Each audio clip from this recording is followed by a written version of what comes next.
बिस्मिल्लाहिर्रहमानिर्रहीम।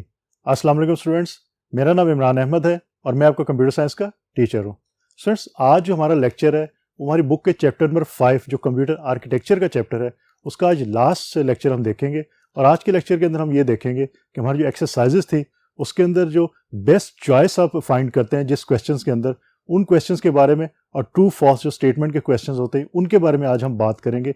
और मैं आपको ये बताऊंगा कि अगर आपको एग्जाम के अंदर मल्टीपल चॉइस क्वेश्चंस आते हैं, मीन आपको एक स्टेटमेंट दी जाती है और उसके अगेंस्ट आपके पास डिफरेंट चॉइसेस अवेलेबल होती है, आपने किसी एक चॉइस को सिलेक्ट करना होता है, तो कैसे सिलेक्ट करेंगे उसके बारे में आज आपको बताऊंगा कि आप कैसे उसका आंसर जो है वो सही लिख सकते हैं। और उसके बाद हम ये देखेंगे कोई जो ट्रू फॉल्स स्टेटमेंट हमारे एग्जाम्स के अंदर आती हैं उसमें से फॉल्स स्टेटमेंट को कैसे आइडेंटिफाई करना है और ट्रू स्टेटमेंट है उसको कैसे आइडेंटिफाई करना है। तो स्टूडेंट्स, आइए फिर आज का लेक्चर फॉर्मली स्टार्ट करते हैं। तो स्टूडेंट, जैसे मैंने आपको ये बताया कि हमारा चैप्टर नंबर 5 है और इसका नाम है कंप्यूटर आर्किटेक्चर। आज हम ये देखेंगे कि चूज द करेक्ट आंसर्स। अगर आपको प्रीवियस लेक्चर्स याद हैं तो एक्सरसाइजेस का जो पहले लेक्चर्स थे उसके अंदर हमने बात की थी शॉर्ट क्वेश्चंस के बारे में कि अगर आपको एक क्वेश्चन दिया हुआ है उसका आपने शॉर्ट आंसर लिखना है तो आंसर आपने कैसे लिखना है। फिर हमने द वेरी प्रीवियस लेक्चर के अंदर बात की थी कि हमारे पास जो फिल इन द ब्लैंक्स अगर एग्जाम के अंदर आते हैं तो उनको आपने कैसे जो है वो सॉल्व करना है। स्टूडेंट्स, जो टेक्निक है वो सब के अंदर सब क्वेश्चन के आंसर लिखने की सेम है। इसके अंदर भी जब आपको क्वेश्चन दिया जाता है तो क्वेश्चन को अच्छी तरह पढ़िए, अच्छी तरह समझिए और उसके बाद उसके जो आंसर है उसको आइडेंटिफाई करें। स्टूडेंट्स, एमसीक्यूज के अंदर या करेक्ट ऑप्शन अगर आपने फाइंड करनी हो, अगर आपको एक से ज्यादा आंसर जो है वो दिए हो, आपने किसी एक आंसर को जो आइडेंटिफाई करना हो या सिलेक्ट करना हो, तो इसमें ये होता है कि आप कंफ्यूज हो सकते हैं। ये कन्फ्यूजन से बचने के लिए आपको इसके अंदर बहुत ज़्यादा एम्फेसाइज करना पड़ता है कि आप जो है वो स्टेटमेंट को अच्छी तरह समझें और एरिया आइडेंटिफाई करें कि ये स्टेटमेंट किस एरिया से ली गई है। उसके बाद आपके पास जो ऑप्शंस है, अगर इस केस के अंदर 4 ऑप्शंस हैं तो 4 में से पहले 2 ऑप्शंस जो हैं उनको सिलेक्ट करें और फिर 2 में से जो बेस्ट ऑप्शन आपको लगती है उस ऑप्शन को आप सिलेक्ट करें। लेकिन अगेन इसके अंदर भी आप स्टेटमेंट को अच्छी तरह पढ़िए शुरू से लेके एंड तक। और उसके साथ साथ आपके पास अगर 4 ऑप्शंस मौजूद हैं तो चारों ऑप्शंस को अच्छी तरह रीड करें। ऐसा नहीं कि आपको पहली ऑप्शन सही लगी, आपने उसी को सिलेक्ट कर लिया और आगे चले गए। पॉसिबल है कि आपकी पहली ऑप्शन, दूसरी ऑप्शन, तीसरी ऑप्शन, हो सकता है तीनों ऑप्शन सही हो और जो आखिरी ऑप्शन है वो ऑल की हो या ऑल ऑफ द अबव की ऑप्शन हो और वो आंसर हो। तो इसलिए हमेशा चारों ऑप्शंस को अच्छी तरह स्टडी कीजिएगा। तो स्टूडेंट्स, आइए फिर स्टार्ट करते हैं। पहला क्वेश्चन है हमारे पास, a set of instructions that run the computer are. Students, ये बेसिकली एक डेफिनेशन है। अगर आपको याद हो, सेट ऑफ इंस्ट्रक्शंस जो कि कंप्यूटर को रन करती हैं। हमने बात की थी कि कंप्यूटर को रन करने के लिए हमें किस चीज़ की जरूरत पड़ती है, हमें सॉफ्टवेयर की जरूरत पड़ती है। सॉफ्टवेयर की जरूरत पड़ती है तो सॉफ्टवेयर बेसिकली उसकी जो डेफिनेशन है वो सेट ऑफ इंस्ट्रक्शंस को ही हम सॉफ्टवेयर का नाम देते हैं। तो अब देखते हैं कि इस ये हमारे पास जो ऑप्शंस है, 4 ऑप्शंस मौजूद हैं, इसमें सॉफ्टवेयर मौजूद है या नहीं। पहली ऑप्शन है हमारे पास हार्डवेयर। स्टूडेंट्स, ये आंसर नहीं हो सकता क्योंकि हमने डेफिनेशन से देखा है कि जो डेफिनेशन है सेट ऑफ इंस्ट्रक्शन जो कंप्यूटर को रन करने के लिए यूज होती है वो बेसिकली सॉफ्टवेयर है। तो बी ऑप्शन है डॉक्यूमेंट, ये ऑप्शन भी नहीं आपकी हो सकती। सी है सीपीयू, सेंट्रल प्रोसेसिंग यूनिट, ये ऑप्शन भी नहीं हो सकती। डी आपकी सॉफ्टवेयर है। तो अभी हमने बात की कि सेट ऑफ इंस्ट्रक्शन जो कंप्यूटर को रन करने के लिए यूज की जाती है वो है डेफिनेशन किसकी, सॉफ्टवेयर की। तो इस केस में आपका जो आंसर है वो ऑप्शन डी होगा। तो इसको आप सर्कल कर लेते हैं। तो इस तरह आप आइडेंटिफाई कर सकते हैं। लेकिन अगेन मैं बार बार ये बात कर रहा हूं कि आप कंप्लीट जो आपकी स्टेटमेंट है उसको रीड करें, अंडरस्टैंड करें। उसके बाद जितनी भी ऑप्शंस आपके पास मौजूद हैं उन तमाम ऑप्शंस को रीड करें और समझें और उसके बाद जो आंसर को जो वो आप सर्कल करें और बताएं कि ये सही आंसर है। नेक्स्ट क्वेश्चन पे चलते हैं। The idea of stored program computer was given by. Students, ये बेसिकली थोड़ा सा हिस्ट्री के बारे में क्वेश्चन है कि जो स्टोर्ड प्रोग्राम कंप्यूटर था हमारा उसका आइडिया किसने दिया था। तो ये साइंटिस्ट था, उसका नाम आपको याद होना चाहिए। तो आपको पता है उसका नाम क्या है। लेट्स सी के 4 ऑप्शन में से कौन सा नाम हो सकता है। चार्ल्स बेबेज, ये आपने चैप्टर के अंदर नहीं पढ़ा। जॉन लेबिस, ये भी आपने नहीं पढ़ा। जॉन वॉन न्यूमैन, इसके बारे में आपने अपने चैप्टर के अंदर पढ़ा था और पहले पेज के ऊपर ही पढ़ा था। और बेसिकली आपका जो स्टोर्ड प्रोग्राम कंप्यूटर का आइडिया था वो जॉन वॉन न्यूमैन ने ही दिया था। इसमें आप न्यूमैन को याद रखें तो आपको इसका नाम जो है वो याद रखने की, कंप्लीट नाम याद रखने की जरूरत नहीं है। न्यूमैन को याद रखें तो आपको इजीली अंडरस्टैंड हो जाएगा स्टोर्ड प्रोग्राम कंप्यूटर का आइडिया किसने दिया था। पास्कल ने भी नहीं दिया था। तो हमारा जो आंसर है इस केस में वो ऑप्शन सी होगा, जॉन वॉन न्यूमैन। क्योंकि स्टोर्ड प्रोग्राम कंप्यूटर को हम न्यूमैन कंप्यूटर का नाम भी देते हैं। नेक्स्ट हमारे पास क्वेश्चन है, which one is the brain of the computer. Students ये मैं बार बार आपसे कह रहा हूँ कि आपके जो प्रीवियस मैंने एग्जाम क्वेश्चंस बताए थे उसके अंदर भी इसके बारे में बहुत सारी बात आई थी कि ब्रेन ऑफ द कंप्यूटर किसको कहते हैं। जस्ट लाइक ह्यूमंस के अंदर एक ब्रेन होता है, उसी दिन आपके कंप्यूटर के अंदर एक ब्रेन होता है। अब देखते हैं ऑप्शंस हमारे पास क्या है और फिर हम देखते हैं कि उसमें से बेस्ट हमारी ऑप्शन कौन सी है। First one is RAM, random access memory. Students ये तो आपकी मेमोरी है, तो मेमोरी जो है वो ब्रेन ऑफ द कंप्यूटर नहीं हो सकती। सेकंड हमारे पास CPU, central processing unit. Students हमने जो बात की थी अपने लेक्चर्स के अंदर उसमें हमने यही कहा था कि जो सेंट्रली प्रोसेसिंग करता है यूनिट वो basically brain of the computer होता है, कि आपके कंप्यूटर की जितनी भी प्रोसेसिंग है वो सीपीयू के थ्रू ही परफॉर्म होती है। तो we can say CPU is the brain of computer. लेकिन अगेन टेक्निक के अंदर है कि आप चारों ऑप्शंस को अच्छी तरह एक दफा देख लीजिए। Next one is motherboard. Motherboard वो है जिसके ऊपर आपकी तमाम डिवाइसेस अटैच होती हैं। सिस्टम यूनिट ये भी आंसर नहीं है, तो इसमें जो बेस्ट आंसर है that is CPU, central processing unit. So CPU is the brain of the computer, ये याद रखिएगा। नेक्स्ट हमारे पास क्वेश्चन है वो भी सीपीयू से रिलेटेड है। CPU is an example of.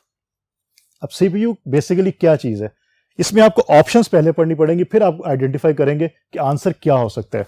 First है सॉफ्टवेयर, कि सीपीयू एक सॉफ्टवेयर है। बी इज इनपुट यूनिट, कि सीपीयू एक इनपुट यूनिट है। सी इज हार्डवेयर, कि सीपीयू एक हार्डवेयर है। और डी इज आउटपुट यूनिट, कि सीपीयू एक आउटपुट यूनिट है। अब इसमें से बेस्ट चॉइस आपको कौन सी नजर आती है? स्टूडेंट्स अभी आपने देखा कि brain of the computer basically CPU है, और हमने सॉफ्टवेयर की डेफिनेशन भी पहले क्वेश्चन के अंदर देख ली कि सेट ऑफ इंस्ट्रक्शंस हैं जो कंप्यूटर को रन करने के लिए यूज किए जाते हैं। तो इसका मतलब है कि सीपीयू की आपकी ये डेफिनेशन नहीं है कि सेट ऑफ इंस्ट्रक्शन हो जो रन करने के लिए कंप्यूटर को यूज हो। बेसिकली सीपीयू जो इसमें से बेस्ट जो चॉइस है वो हार्डवेयर है। सीपीयू एक हार्डवेयर है, तो इसमें हम सी जो ऑप्शन है उसको हम सर्कल करेंगे। तो स्टूडेंट यही बात मैं आपको बार बार बता रहा हूं कि जब भी आपके पास डिफरेंट ऑप्शंस हो उसमें से बेस्ट ऑप्शन को आपने चूज करना है। हो सकता है आपके पास आंसर एक से ज्यादा हो, लेकिन आपने बेस्ट आंसर को जो चूज करना होता है वो आपने आइडेंटिफाई करना होता है क्वेश्चन से कि बेस्ट आंसर जो वो कौन सा हो सकता है। क्योंकि इनफैक्ट आपके जो इनपुट यूनिट है वो भी हार्डवेयर ही है, आपके आउटपुट यूनिट भी हार्डवेयर ही है, ठीक है। लेकिन आपका इसमें जो आंसर बेस्ट है वो हार्डवेयर आएगा। तो ये बात याद रखिएगा, क्योंकि सीपीयू को आप इनपुट नहीं कह सकते डिवाइस, आप इसको आउटपुट डिवाइस नहीं कह सकते, ये आपका हार्डवेयर डिवाइस है इनफैक्ट। तो ये याद रखिएगा। अब स्टूडेंट्स नेक्स्ट बोर्ड पे चलते हैं और देखते हैं कि हमारे पास और कौन से इस तरह के क्वेश्चन है जिसमें आपको स्टेटमेंट अवेलेबल है और डिफरेंट जो है वो ऑप्शंस आपको दी जाती है, और आप उसमें से बेस्ट ऑप्शन कैसे जो आइडेंटिफाई कर सकते हैं। सो लेट्स सी, आगे देखते हैं। सो स्टूडेंट्स हमारे पास जो नेक्स्ट क्वेश्चन है that is dash is a non volatile memory. Students again ये भी एक डेफिनेशन है, और डेफिनेशन के अंदर हम डिटेल हमने पढ़ी थी। अब सबसे पहले इसमें आपको ये आइडिया होना चाहिए कि नॉन वॉलेटाइल मेमोरी की क्या बात। पहली चीज तो ये है कि मेमोरी यहां पे लिखा हुआ है, इसका मतलब है कि आंसर के अंदर जो चॉइसेस मेमोरी की है वो चॉइसेस आप चूज कर सकते हैं। अगर मेमोरी के अलावा कोई चॉइस दी गई है तो वो चॉइस आपकी आंसर में नहीं हो सकती, या आप उसको सिलेक्ट नहीं कर सकते। सो मेमोरी के बाद आपने देखना है कि नॉन वॉलेटाइल। अब पहले आपको ये पता होना चाहिए कि नॉन वॉलेटाइल मेमोरी होती कौन सी है। स्टूडेंट्स हमने इसकी डेफिनेशन पढ़ी थी जो हमने लेक्चर्स लिए थे, हमने उसमें ये देखा था कि ऐसी कुछ मेमोरीज ऐसी होती हैं जिसमें जैसे आप कंप्यूटर को ऑफ करते हैं उस मेमोरी के अंदर से डाटा जो डिलीट हो जाता है। लेकिन कुछ मेमोरीज आपकी ऐसी होती हैं जिसमें इवन आप जब वो आपका सिस्टम ऑफ भी हो तो डाटा डिलीट नहीं होता। अब ऐसी मेमोरीज जिसमें जैसे ही सिस्टम आपका ऑफ होता है डाटा डिलीट हो जाए वो आपकी वॉलेटाइल मेमोरीज कहलाती हैं। और उसकी हमने एग्जांपल कौन सी देखी थी? रैम की, रैंडम एक्सेस मेमोरी की। तो दूसरी हमारे पास जो थी नॉन वॉलेटाइल, उसमें यह था कि जैसे आपका कंप्यूटर ऑफ होता है इवन देन आपके जो मेमोरी है उसके अंदर डाटा सेव रहता है।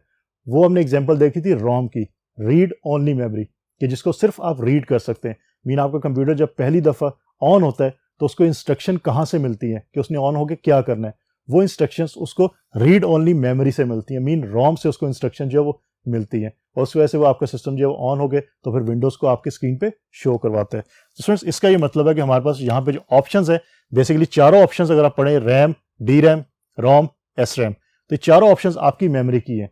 तो उसके बाद हमने देखना है कि द बेस्ट चॉइस कौन सी है। इसमें सिर्फ आपकी जो रोम है वो नॉन वॉलेटाइल है, बाकी रैम और डी रैम, डायनामिक रैम आपकी रैम की ही एक टाइप है, स्टैटिक रैम या एस रैम वो भी आपकी रैम की ही टाइप है। तो इसका मतलब है कि रैम इसमें आंसर नहीं हो सकता, और जो उसकी टाइप्स है वो भी इसका आंसर नहीं हो सकती। तो बाकी आपको सिर्फ सी ऑप्शन रह जाती है रोम की। तो इस क्वेश्चन के अंदर आपका जो आंसर है वो रीड ओनली मेमोरी, या इसको आप रोम का नाम देते हैं। तो फ्रेंड्स नेक्स्ट हमारे पास जो क्वेश्चन है that is the external devices that are connected to the computer. अब फ्रेंड्स यहाँ पे पहली चीज तो स्टेटमेंट में आपने ये देखना है कि क्या चीज पूछी गई है, एक्सटर्नल डिवाइसेस, इसका मतलब डिवाइसेस की बात की गई है, मीन आपके इनपुट या आउटपुट डिवाइसेस की बात की गई है, क्योंकि आपके कंप्यूटर से जो रिलेटेड डिवाइसेस होती हैं, एक्सटर्नल डिवाइसेस खासतौर पे, वो इनपुट डिवाइसेस होंगी या आउटपुट डिवाइस होगी, मीन कीबोर्ड माउस होगा या प्रिंटर होगा या स्कैनर होगा या प्लॉटर्स होगा, ये डिवाइस होगा, और ये डिवाइसेस आपकी या तो इनपुट डिवाइस कहलाएंगी या आउटपुट डिवाइसेस कहलाएंगी। तो यहाँ पे हम देखते हैं वो क्या कह रहा है, द एक्सटर्नल डिवाइसेस, या in other words we can say the input output devices that are connected to the computer, उनको हम क्या कहते हैं, मतलब उनका एक और नाम है, वो कौन सा नाम है। सो लेट्स सी, बसेस आपके इंटरनली कंप्यूटर के अंदर होती हैं, स्लॉट्स भी आपके मदरबोर्ड के ऊपर होती हैं, रजिस्टर्स बेसिकली मेमोरी की एक टाइप है, तो यहाँ पे मेमोरी की बात नहीं हो रही, पेरिफेरल्स। तो ये बात याद रखिएगा कि आपके एक्सटर्नल डिवाइसेस या इनपुट आउटपुट डिवाइसेस का जो दूसरा नाम है वो पेरिफेरल डिवाइसेस है। ये बात हम लेक्चर्स के अंदर बड़ी डिटेल के साथ कर भी चुके हैं। अगर आपको कहीं लिखा होता है पेरिफेरल डिवाइसेस, तो उसका ये मतलब कि इनपुट और आउटपुट डिवाइसेस, और कहीं पे आपको अगर एक्सटर्नल डिवाइसेस लिखा नजर आता है, उसका मतलब पेरिफेरल डिवाइसेस ही है, और कहीं पे अगर आपको इनपुट आउटपुट डिवाइसेस लिखा नजर आता है, तो उससे आप उसको पेरिफेरल डिवाइसेस भी लिख सकते हो, एक्सटर्नल डिवाइसेस भी आप लिख सकते हो। तो इस केस के अंदर स्टूडेंट आपका जो आंसर है that is D option, peripheral devices. Next question, dash register holds the address of next instruction to be fetched. अब स्टूडेंट पहली चीज इंस्ट्रक्शन आपको स्टेटमेंट के अंदर नजर आ रही है, रजिस्टर, इसका मतलब जो ऑप्शंस होंगी उसमें जो रजिस्टर्स मौजूद हैं, पहले तो आपने सिर्फ उनको सिलेक्ट कर लेना है। अगर चारों ऑप्शन रजिस्टर्स की हैं तो फिर चारों में से कोई भी आंसर हो सकता है, अगर आप यहां तक सिर्फ इसको देख लें। अब देखना है कि कौन सा रजिस्टर है, वो अपने अंदर क्या चीज सेव कर रहा है। Dash register holds the address. अब दूसरी चीज इसके अंदर कीवर्ड है एड्रेस का, कि एड्रेस अपने अंदर सेव करेगा, क्योंकि स्टूडेंट हमने लेक्चर्स के अंदर बात की थी कि आपके डिफरेंट रजिस्टर्स हैं, कुछ रजिस्टर जो एड्रेस को सेव करते हैं और कुछ रजिस्टर्स कंटेंट्स को सेव करते हैं। इसकी मैं एग्जांपल आपको पहले भी दी थी कि आप लोग अगर आप एग्जांपल इसको रियल टाइम्स के साथ मैप करें तो क्या हो सकता है कि आप डेटा है या कंटेंट है और जिस घर में आप रहते हैं वो आपका एड्रेस होगा। इसी तरह मेमोरी के अंदर कोई भी आपने डाटा अगर सेव करवाना है तो उसका कोई ना कोई एड्रेस जरूर होता है, और कुछ रजिस्टर एड्रेस को सेव करते हैं और कुछ रजिस्टर आपके जो है वो डेटा को या कंटेंट्स को सेव करते हैं। तो यहां पे जिस रजिस्टर का पूछा जा रहा है वो एड्रेस को जो है वो होल्ड करेगा। तो अब देखते हैं आगे क्या है, dash register holds the address of next instruction to be fetched. आपको पता है कि आपका जो सीपीयू है वो क्या करता है, वो उसका जो मशीन साइकिल है वो फेच, डिकोड और फिर उसके बाद क्या करता है, एग्जीक्यूट करता है उस इंस्ट्रक्शन को। अब फेच करने के लिए इंस्ट्रक्शन वो मेमोरी से उठाता है इंस्ट्रक्शन और फिर उसको फेच करके और उसको फिर एग्जीक्यूट करता है।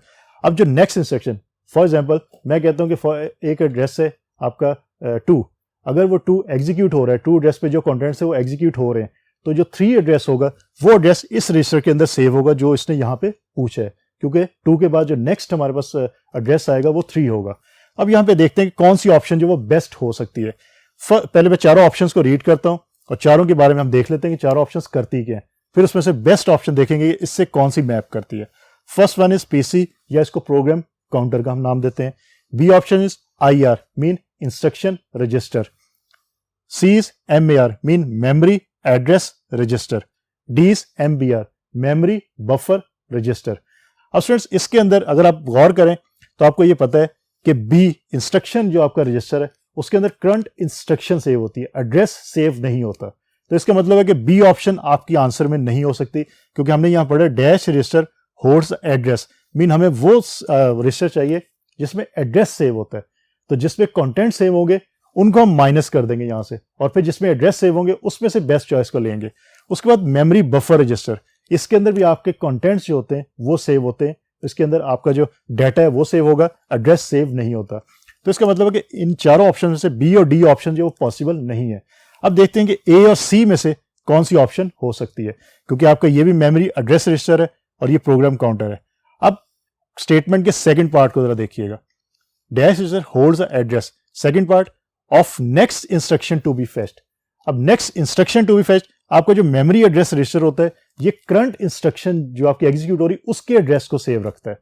नेक्स्ट इंस्ट्रक्शन को फेच करने के लिए आपको प्रोग्राम काउंटर यूज होता है। तो ये आपको रजिस्टर्स की डेफिनेशंस अगर क्लियर है, कॉन्सेप्ट क्लियर है, तो आप इजीली अंडरस्टैंड कर सकते हैं। बस एक या दो कीवर्ड्स आपने याद रखने हैं, खासतौर पे एड्रेस और कंटेंट्स का, कि जो रजिस्टर एड्रेस सेव करते हैं वो रजिस्टर्स आपके कौन से हैं और जो कंटेंट सेव करते हैं वो कौन से रजिस्टर हैं, फिर आप आइडेंटिफाई इजीली कर सकते हैं। तो इस केस के अंदर स्टूडेंट आपका जो आंसर है that is option A, program counter. So next, the output of the compiler is called. अब स्टूडेंट यहाँ पे बेसिकली कंपाइलर की पहले आपको पता होना चाहिए डेफिनेशन कि कंपाइलर करता क्या है। हमने प्रोग्रामिंग लैंग्वेजेस का एक लेक्चर लिया था और फिर हमने उसमें ये देखा था कि कुछ हमारी हाई लेवल लैंग्वेजेस होती हैं। हाई लेवल लैंग्वेजेस वो लैंग्वेजेस जो ह्यूमन रीडेबल होती हैं, ह्यूमन उसको यूज करते हैं, लेकिन आपके कंप्यूटर के लिए वो अंडरस्टैंडेबल नहीं होती।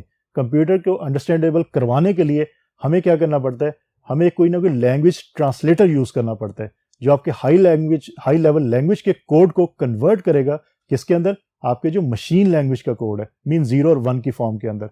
अब वो जो आपका लैंग्वेज ट्रांसलेटर होता है उसमें एक टाइप हमारे पास कंपाइलर की है। अब देखते हैं कि the output of the compiler is called. अब जो कंपाइलर हमें आउटपुट देता है, मीन कन्वर्ट करने के बाद जो प्रोग्राम में देता है, क्योंकि अब आपको ये आइडिया हो गया कंपाइलर करता क्या है। वो क्या करता है, आपकी हाई लेवल लैंग्वेज का जो कोड होता है उसको कन्वर्ट कर देता है मशीन लैंग्वेज कोड के अंदर। अब यहाँ पे देखते हैं कि हमारे पास कोई मशीन लैंग्वेज कोड का ऑप्शन मौजूद है। अगर तो ऑप्शन मौजूद है तो वो आंसर हो सकता है, लेकिन मशीन लैंग्वेज कोड का एक और नाम भी है। लेट्स सी कि वो नाम यहाँ पे मौजूद है कि नहीं। First one is program. Program की आपको डेफिनेशन पता है, आप इसको सॉफ्टवेयर भी कह सकते हैं, इधर सेट ऑफ इंस्ट्रक्शन, तो ये आंसर नहीं हो सकता। B is source code, C is application, D is object code.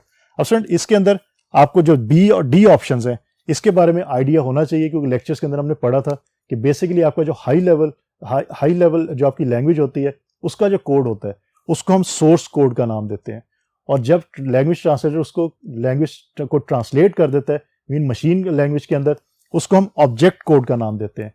तो कंपाइलर बेसिकली क्या करता है, वो सोर्स कोड को कन्वर्ट करता है किसमें, ऑब्जेक्ट कोड के अंदर। So output of compiler is called object code. Input जो होगी वो सोर्स कोड होगी, आउटपुट की बात करेंगे तो वो क्या होगा, वो ऑब्जेक्ट कोड होगा। तो यहां पे हम डी जो ऑप्शन है इसको सिलेक्ट कर लेंगे। सर इसको मैं डिटेल से इसलिए आपको ये मेंशन कर रहा हूं कि अगर आपको एक ही क्वेश्चन में डिटेल, अगर आपको ये आइडिया हो कि कंपाइलर करता क्या है, तो हो सकता है आपके नेक्स्ट क्वेश्चंस के अंदर कंपाइलर से रिलेटेड या लैंग्वेज ट्रांसलेटर से रिलेटेड अगर क्वेश्चन होगा तो आप इजीली उसको भी फाइंड आउट कर सकते हैं। तो इनफैक्ट आपको बेसिक जो कॉन्सेप्ट है वो जरूर होने चाहिए, उसके बाद आप आंसर जो आराम से लिख सकते हैं। उसके बाद नेक्स्ट है हमारे पास dash is a type of language translator. अब हमारे पास लैंग्वेज ट्रांसलेटर्स की टाइप्स कितनी है, हमने लैंग्वेज ट्रांसलेटर्स की कुछ टाइप्स पढ़ी थी, उसमें हमने पढ़ी थी 3 टाइप्स हैं बेसिकली हमारे पास। एक है कंपाइलर, वो इस क्वेश्चन में भी आप मेंशन हो गया, एक हम इंटरप्रेटर कहते हैं और एक हम असेंबलर का नाम देते हैं। अब देखते हैं कि यहाँ पे ऑप्शन जो हमारे पास है उसमें कौन सी ऑप्शन मौजूद है, हम उसको जो है टिक करें। First one is compiler. अब स्टूडेंट्स मैंने स्टार्ट में एक बात कही थी कि आपने जब भी आंसर सिलेक्ट करना है सिर्फ पहली ऑप्शन को देखते हुए आंसर सिलेक्ट नहीं करना, कभी भी आपने चारों ऑप्शंस को रीड करना है और फिर आंसर जो है वो सिलेक्ट करना है। अब इस केस के अंदर अगर आप कंपाइलर देखते हैं, कंपाइलर यहाँ पे कि वो टाइप ऑफ लैंग्वेज ट्रांसलेटर है, आप यहाँ पे कंपाइलर सिलेक्ट कर लेते हैं, लेकिन बी ऑप्शन देखें assembler, assembler is also language translator. C option interpreter, interpreter is also language translator. तो इसका ये मतलब है कि ए, बी और सी ये तो तीनों ऑप्शन जो आपकी आंसर में सही आती हैं, लेकिन आपने जो आंसर सिलेक्ट करना है वो सिर्फ एक ऑप्शन करना है। तो अगर डी में देखें उसमें लिखे ऑल, ऑल का मतलब है कि जितनी आपको ए, बी, सी जितनी ऑप्शंस अवेलेबल है वो सारी सही हैं, तो यहां पे आपका आंसर डी आएगा। तो अगर आप ए को पढ़ेंगे कंपाइलर वो भी यहां पे सही बैठता है, आप उसको सिलेक्ट कर देंगे तो ये आपका आंसर गलत हो जाएगा। इसलिए कंप्लीट जो ऑप्शंस आपके पास अवेलेबल हैं उन तमाम ऑप्शंस को पढ़िए और फिर आंसर लिखिएगा। तो फ्रेंड्स ये तो थी हमारे पास जो एमसीक्यूज होते हैं या मल्टीपल चॉइस क्वेश्चंस होते हैं, उसमें से करेक्ट चॉइस को आपने फाइंड आउट कैसे करना होता है वो मैंने आपको बता दिया। अब नेक्स्ट बोर्ड पे चलते हैं और ये देखते हैं कि अगर हमारे पास कुछ स्टेटमेंट्स मौजूद हो और हमने उसमें से आइडेंटिफाई करना हो कि कौन सी स्टेटमेंट हमारी ट्रू है और कौन सी फॉल्स है, तो हम कैसे कर सकते हैं। So let's see.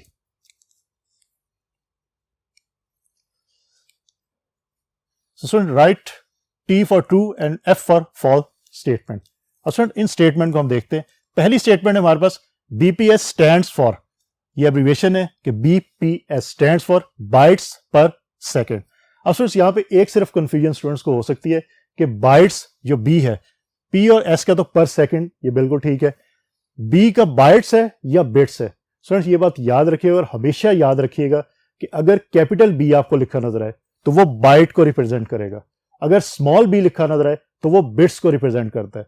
तो ये चीज अगर आप याद रखेंगे तो आपको कभी भी ये मसला नहीं होगा कि आप कैपिटल बी को जो वो बिट्स लिखते हैं या स्मॉल बी को जो आप बाइट लिखते हैं। तो यहाँ पे क्योंकि कैपिटल बी लिखा हुआ है, इसका मतलब है ये बाइट्स पर सेकंड ही आंसर होगा। तो इसका मतलब है ये जो आपकी स्टेटमेंट है that can be called as true. तो हम यहाँ पे टी लिख देते हैं। अब स्टूडेंट्स हमारे पास जो नेक्स्ट क्वेश्चन है that is operating system is an application program या एप्लीकेशन सॉफ्टवेयर। अब स्टूडेंट ऑपरेटिंग सिस्टम के बारे में हमने बात की थी। अगर आपको सॉफ्टवेयर के लेक्चर याद हो उसमें हमने बात की थी कि हमारे पास डिफरेंट टाइप्स के सॉफ्टवेयर होते हैं, कुछ एप्लीकेशन सॉफ्टवेयर होते हैं, कुछ हमारे पास सिस्टम सॉफ्टवेयर होते हैं। और सिस्टम सॉफ्टवेयर की टाइप्स के अंदर हमने बात की थी कि हमारे पास ऑपरेटिंग सिस्टम का जो एक है वो सॉफ्टवेयर मौजूद होता है, जिसकी एग्जांपल आपके पास well known Windows operating system है जो आप लोग अपने सिस्टम्स में यूज करते होंगे। तो इसका मतलब है कि जो आपके ऑपरेटिंग सिस्टम है वो एप्लीकेशन प्रोग्राम नहीं है, वो बेसिकली सिस्टम प्रोग्राम है या सिस्टम सॉफ्टवेयर की एक टाइप है, वो एप्लीकेशन सॉफ्टवेयर की टाइप नहीं है। तो इसका मतलब है कि ये आपकी जो स्टेटमेंट है दैट इज फॉल्स।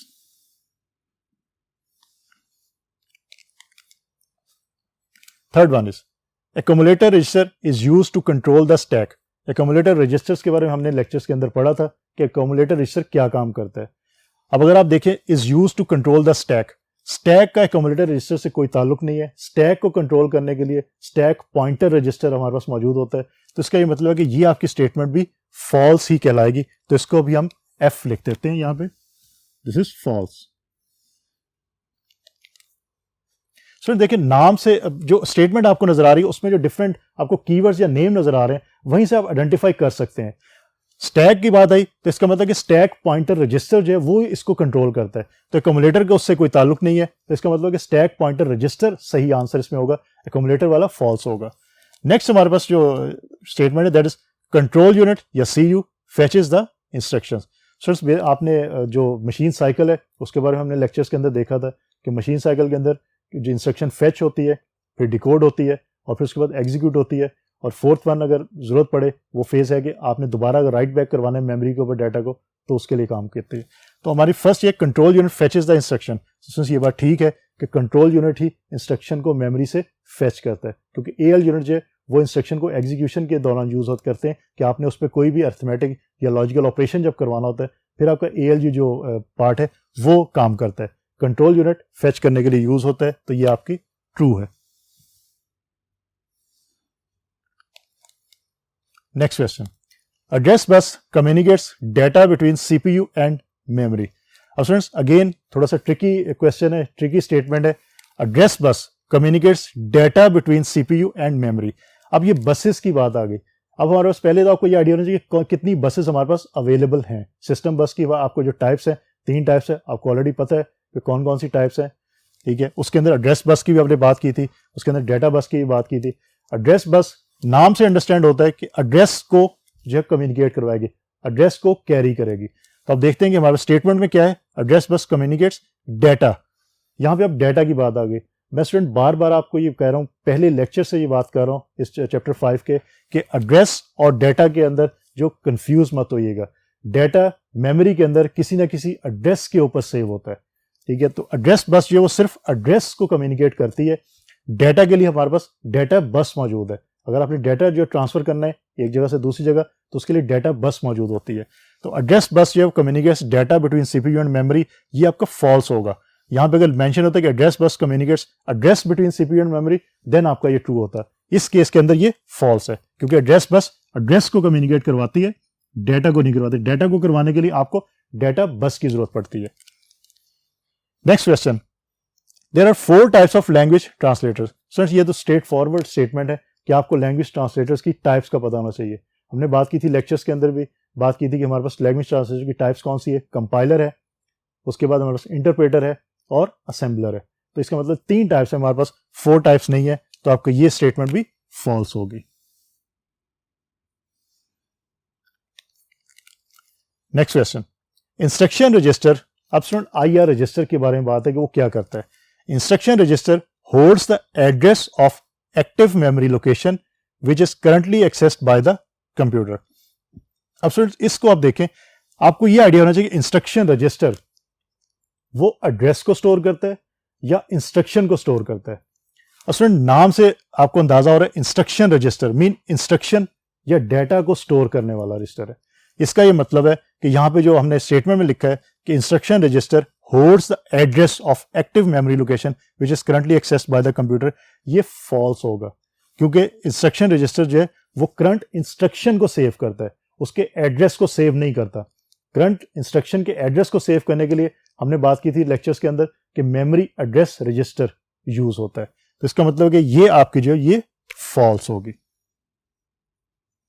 अब यहां पे अगर मेमोरी एड्रेस रजिस्टर की बात होती तो वो होल्ड करता है address of active memory location which is currently accessed by the computer, लेकिन इंस्ट्रक्शन रजिस्टर नाम से आपको अंडरस्टैंड कर लेना चाहिए, ये इंस्ट्रक्शन को सेव करेगा, उसके एड्रेस को सेव नहीं करेगा।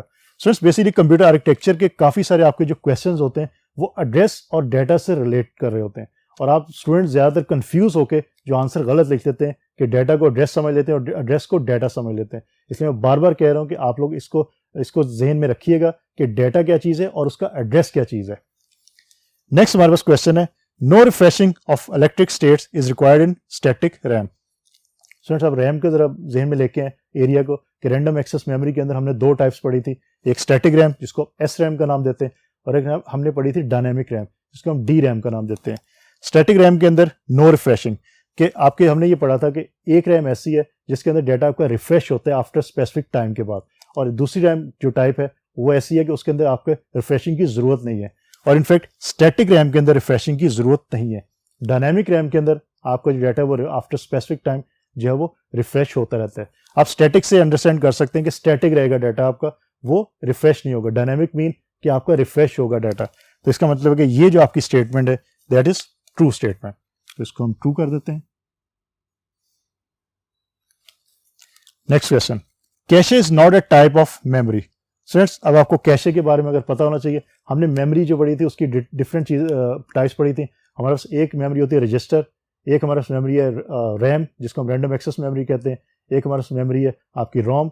उसके अलावा हमारे पास जो सेकेंडरी मेमोरी है या सेकेंडरी स्टोरेज है उसको हम हार्ड डिस्क का नाम भी देते हैं, सीडीज भी हैं, फ्लॉपी डिस्क वगैरह भी हैं। अब उसके अंदर हमने कैशे के बारे में पढ़ा था कि कैशे वो मेमोरी है जो आपके सीपीयू के और रैम के दरमियान में होती है। इन अदर वर्ड्स आप कह सकते हैं कि रजिस्टर्स और रैम के दरमियान में आपके जो मेमोरी होती है दैट इज कॉल्ड कैशे। तो cache is not a type of memory, ये आपकी स्टेटमेंट फॉल्स है। Cache is a type of memory, basically आपकी स्टेटमेंट होनी चाहिए थी। दिस इज फॉल्स, क्योंकि कैशे आपकी जो वो टाइप ऑफ मेमोरी है। Next question, hard disk is a secondary storage device. Students, ये आपका क्वेश्चन जो है ये भी आपके हमने लेक्चर्स के अंदर देखा था कि सेकेंडरी स्टोरेज के अंदर हमारे पास जो डिफरेंट टाइप्स थी उसके अंदर हार्ड डिस्क है, सीडीज आपकी हैं, फ्लॉपी डिस्क वगैरह हैं। तो इसका मतलब है कि हार्ड डिस्क ये सेकेंडरी स्टोरेज डिवाइसेस वो होती है जिसपे आपका परमानेंट बेस पे डाटा स्टोर होता है। इवन आपका कंप्यूटर जो है ऑफ भी हो फिर भी उस पर डाटा जो है वो स्टोर रहेगा, वो डाटा आपका डिलीट नहीं होगा जैसे कि रैम के अंदर होता है। तो आपकी हार्ड डिस्क इसकी एग्जांपल है कि हार्ड डिस्क के ऊपर परमानेंट बेस के ऊपर डाटा आपका स्टोर रहता है। So hard disk is a secondary storage device, this is true. Next हमारे पास जो स्टेटमेंट है that is temporary storage area within CPU is called RAM. अब स्टूडेंट, पहली चीज टेम्पररी स्टोरेज एरिया, इसके मतलब किसी मेमोरी की बात हुई है। रैम आपकी मेमोरी है, तो यहां तक तो स्टेटमेंट आपकी सही है। अब देखना क्या है कहां पे डिफरेंस आएगा विद इन सीपीयू, कि सीपीयू के अंदर या सीपीयू से करीब तरीन आपकी मेमोरी कौन सी है। आपको ये पता है, हमने जो हायरार्की देखी थी लेक्चर्स के अंदर कि आपकी जो बिल्कुल बॉटम पे होती है मेमोरी उसको हम हार्ड डिस्क कह सकते हैं। हार्ड डिस्क से ऊपर आपकी रैम होती है, रैम से ऊपर आपकी कैशे मेमोरी होती है, फिर आपके रजिस्टर और फिर आपके सीपीयू।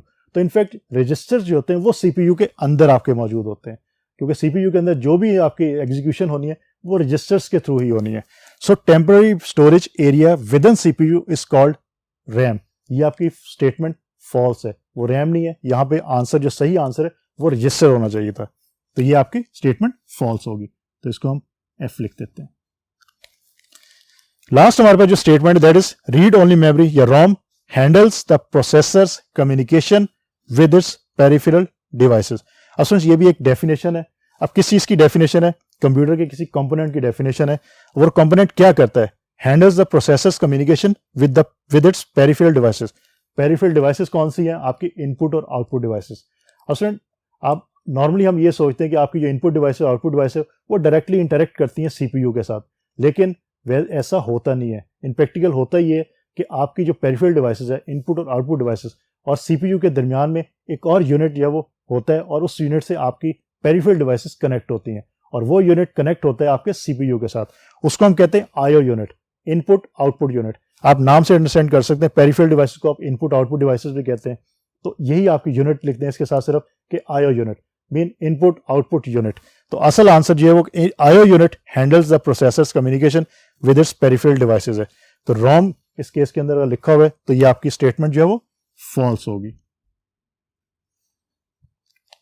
तो स्टूडेंट्स आज के जो लेक्चर था उसके अंदर हमने सबसे पहले ये देखा कि हमारे पास अगर मल्टीपल चॉइस क्वेश्चंस आते हैं कि एक स्टेटमेंट दी हुई है और हमारे पास 4 चॉइसेस जो है मौजूद हैं, उनमें से आपने बेस्ट चॉइस जो है वो फाइंड आउट करनी है और आंसर में लिखनी है। तो स्टूडेंट्स वो कैसे हमने करनी है, उसके लिए मैंने आपको 2-3 चीज़ें बताई। एक चीज़ ये कि आप स्टेटमेंट को पहले अच्छी तरह पढ़िए, उसमें जो कीवर्ड्स हैं उनको आप देखिए, क्योंकि आपने जो कॉन्सेप्ट क्लियर किए होंगे अपने, वो कीवर्ड्स की बेस पे किए होंगे। कॉन्सेप्ट को क्लियर किया, आपने कीवर्ड देखा, उसके बाद फिर आप ऑप्शंस की तरफ जाएं। ऑप्शंस को आप रिड्यूस करना शुरू करें, 4 को 3 करें, पहले 3 को 2 करें और फिर 2 में से जो बेस्ट आपको ऑप्शन नजर आती है उसको आप देखिए। और एक इंपॉर्टेंट चीज़ मैंने आपको ये बताई कि आप हमेशा चारों की चारों आपके जो ऑप्शंस हैं उनको ज़रूर पढ़िएगा। पॉसिबल है कि आप पहली ऑप्शन देखें, वो आपको सही लगे और आपके ये बेस्ट ऑप्शन है, यही ठीक है, आप उसको सर्कल कर दें और आंसर कर दें। लेकिन ये पॉसिबिलिटी भी है कि आपकी जो बाकी 3 ऑप्शन थी वो भी सही हो और एंड के ऊपर ऑल ऑफ द अबव या ऑल लिखा हो और वो ऑप्शन आपने सिलेक्ट करनी हो। तो इसका ये मतलब है कि आपने अगर चारों ऑप्शंस नहीं पढ़ेंगे तो आपका आंसर जो है वो गलत भी हो सकता है। उसके बाद स्टूडेंट हमने ये देखा था कि हमारे पास अगर कुछ स्टेटमेंट्स मौजूद हैं और हमने उसमें से फाइंड आउट करनी है कि ट्रू स्टेटमेंट कौन सी है और फॉल्स स्टेटमेंट कौन सी है, तो वो हम कैसे आइडेंटिफाई करेंगे। अगेन स्टेटमेंट के अंदर से आप जो है वो फाइंड आउट कर सकते हैं स्टेटमेंट को देखते हुए।